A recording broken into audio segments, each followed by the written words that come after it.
Then one of the 12, who was called Judas Iscariot, went to the chief priests and said, "What will you give me if I betray him to you?"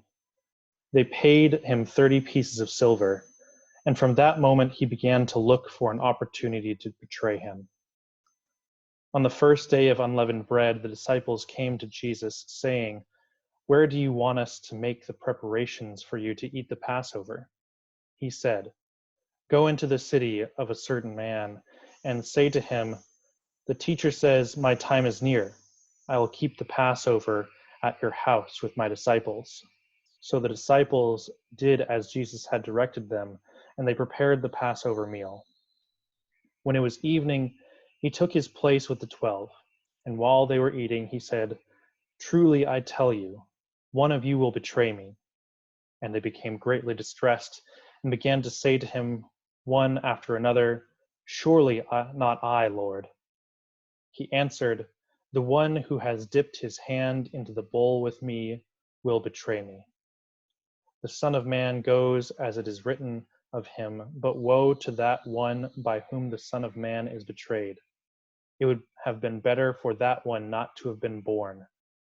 Judas, who betrayed him, said, "Surely not I, Rabbi." He replied, "You have said so." While they were eating, Jesus took a loaf of bread, and after blessing it, he broke it, gave it to the disciples, and said, "Take, eat. This is my body." Then he took a cup, and after giving thanks, he gave it to them, saying, "Drink from it, all of you, for this is my blood of the covenant, which is poured out for many for the forgiveness of sins. I tell you, I will never drink of this fruit of the vine until that day when I drink it new with you in my Father's kingdom." When they had sung the hymn, they went out to the Mount of Olives. Then Jesus said to them, "You will all become deserters because of me this night. For it is written, I will strike the shepherd, and the sheep of the flock will be scattered. But after I am raised up, I will go ahead of you to Galilee." Peter said to him, "Though all become deserters because of you, I will never desert you." Jesus said to him, "Truly I tell you, this very night, before the cock crows, you will deny me 3 times. Peter said to him, "Even though I must die with you, I will not deny you." And so said all the disciples. Then Jesus went with them to a place called Gethsemane, and he said to his disciples, "Sit here while I go over there and pray." He took with him Peter and the 2 sons of Zebedee and began to be grieved and agitated. Then he said to them, "I am deeply grieved, even to death. Remain here and stay awake with me." And going a little farther, he threw himself on the ground and prayed, "My Father, if it is possible, let this cup pass from me, yet not what I want, but what you want." Then he came to the disciples and found them sleeping. And he said to Peter, "So could you not stay awake with me 1 hour? Stay awake and pray that you may not come into the time of trial. The spirit indeed is willing, but the flesh is weak." Again he went away for the second time and prayed, "My Father, if this cannot pass unless I drink it, your will be done." Again he came and found them sleeping, for their eyes were heavy. So leaving them again, he went away and prayed for the 3rd time, saying the same words. Then he came to the disciples and said to them, "Are you still sleeping and taking your rest? See, the hour is at hand, and the Son of Man is betrayed into the hands of sinners. Get up, let us be going. See, my betrayer is at hand." While he was still speaking, Judas, one of the 12, arrived, and with him was a large crowd with swords and clubs from the chief priests and the elders of the people.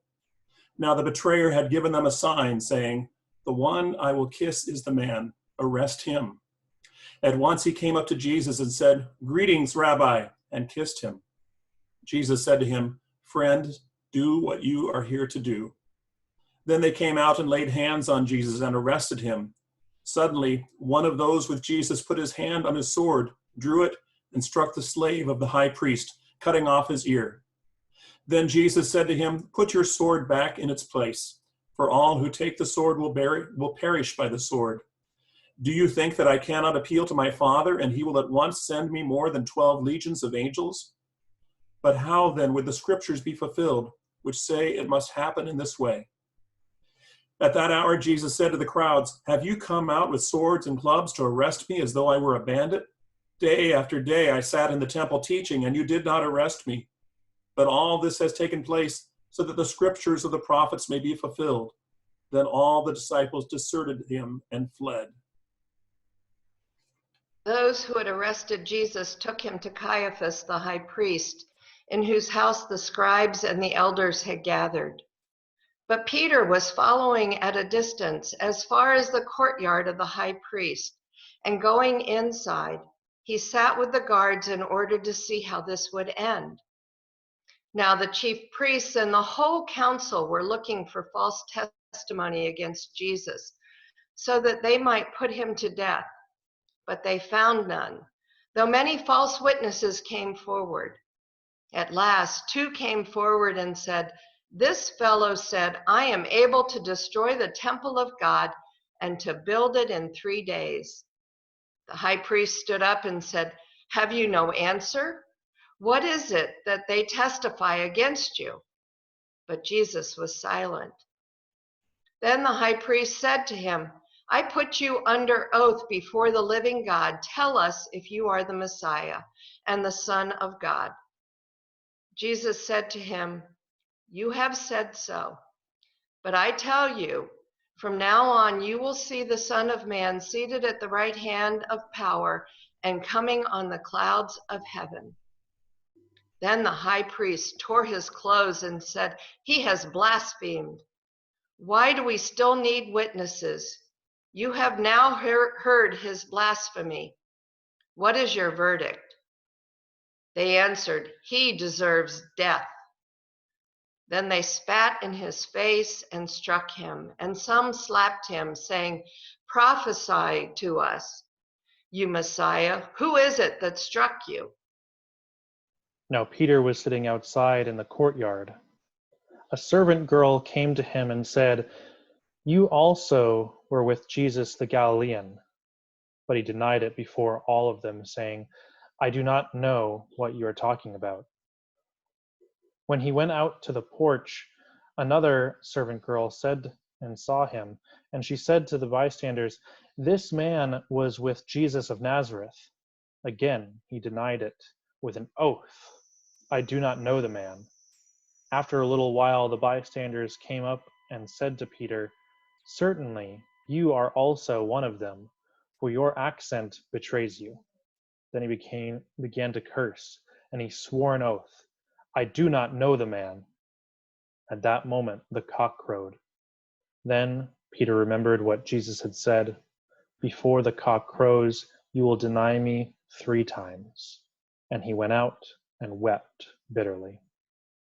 When morning came, all the chief priests and the elders of the people conferred together against Jesus in order to bring about his death. They bound him, led him away, and handed him over to Pilate, the governor. When Judas, his betrayer, saw that Jesus was condemned, he repented and brought back the 30 pieces of silver to the chief priests and the elders. And he said, "I have sinned by betraying innocent blood." But they said, "What is that to us? See to it yourself." Throwing down the pieces of silver in the temple, he departed, and he went and hanged himself. But the chief priests, taking the pieces of silver, said, "It is not lawful to put them into the treasury, since they are blood money." After conferring together, they used them to buy the potter's field as a place to bury foreigners. For this reason, that field has been called the field of blood to this day. Then was fulfilled what had been spoken through the prophet Jeremiah. And they took the 30 pieces of silver, the price of the one on whom a price had been set, on whom some of the people of Israel had set a price, and they gave them for the potter's field, as the Lord commanded me. Now Jesus stood before the governor, and the governor asked him, "Are you the king of the Jews?" Jesus said, "You say so." But when he was accused by the chief priests and elders, he did not answer. Then Pilate said to him, "Do you not hear how many accusations they make against you?" But he gave him no answer, not even a single charge, so that the governor was greatly amazed. Now at the festival, the governor was accustomed to releasing a prisoner for the crowd, anyone whom they wanted. At that time, there had been a notorious prisoner called Jesus Barabbas. So after they had gathered, Pilate said to them, "Whom do you want me to release to you, Jesus Barabbas or Jesus, who is called the Messiah?" For he realized that it was out of jealousy that they had handed him over. While he was sitting on the judgment seat, his wife sent word to him, "Have nothing to do with that innocent man, for today I have suffered a great deal because of a dream about him." Now the chief priests and elders persuaded the crowds to ask for Barabbas and to have Jesus killed. The governor again said to them, "Which of the two do you want me to release for you?" And they said, "Barabbas." Pilate said to them, "Then what should I do with Jesus, who is called the Messiah?"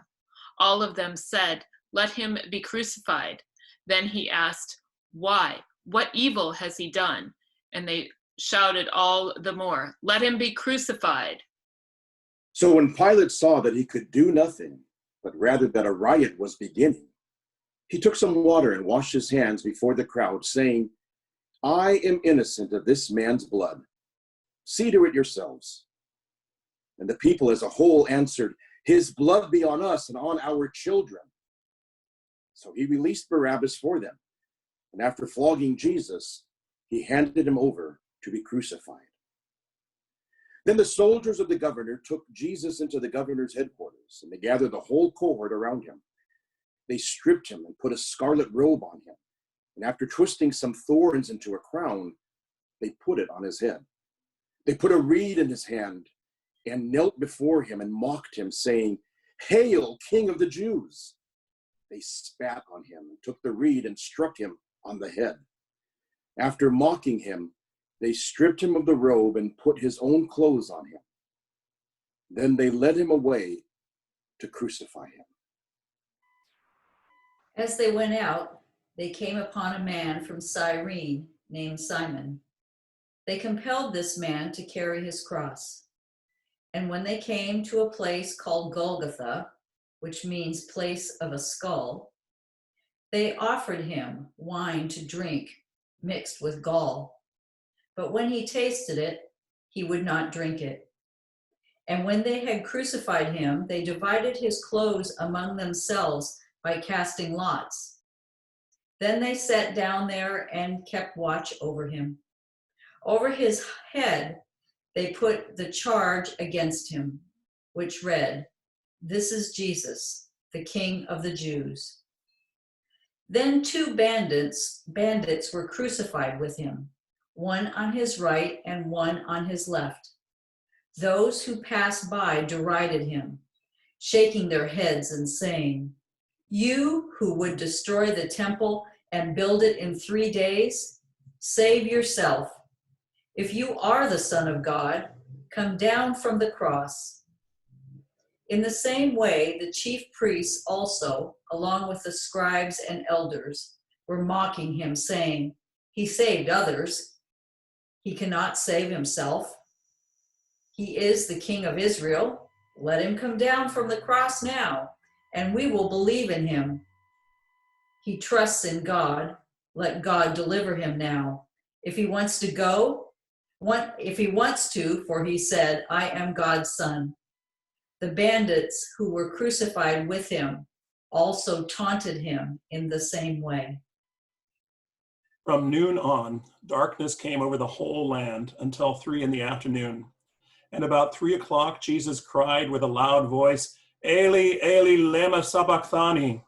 That is, my God, why have you forsaken me?" When some of the bystanders heard it, they said, "This man is calling for Elijah."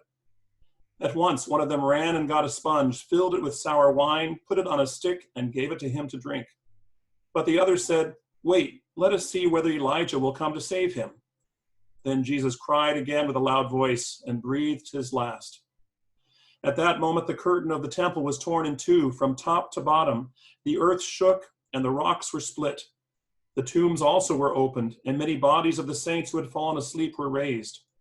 After his resurrection, they came out of the tombs and entered the holy city and appeared to many. Now, when the centurion and those with him who were keeping watch over Jesus saw the earthquake and what took place, they were terrified and said, "Truly, this man was God's son."